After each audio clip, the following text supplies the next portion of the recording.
My dear brothers and sisters, we are now returned back to the ordinary cycle of the year and cycle B.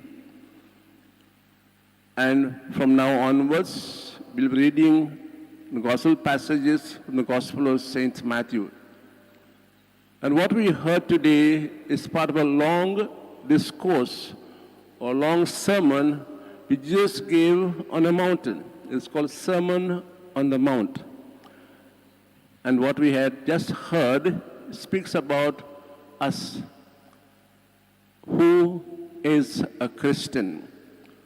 Or who is called a disciple of Christ? And this uses two metaphors, that of a salt and that of a light.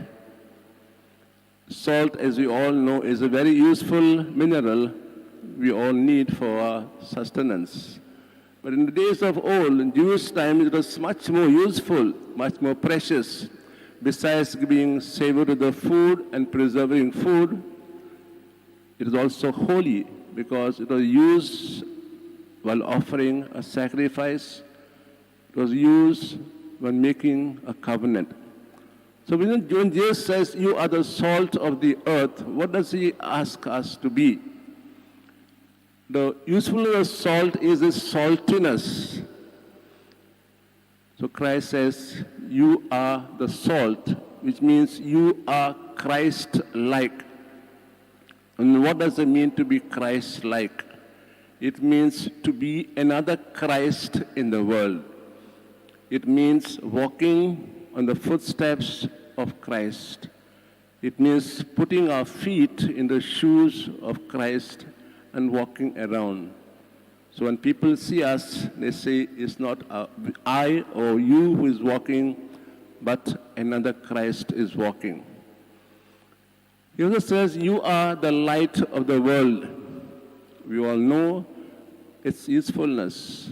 And so when Christ says, you are the light of the world, it says, your lives should be such, or our lives should be such that it brings joy, happiness around us.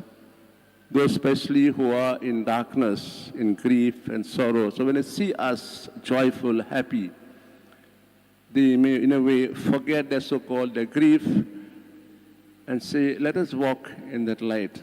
Let's today ask ourselves, why do I call myself a Christian?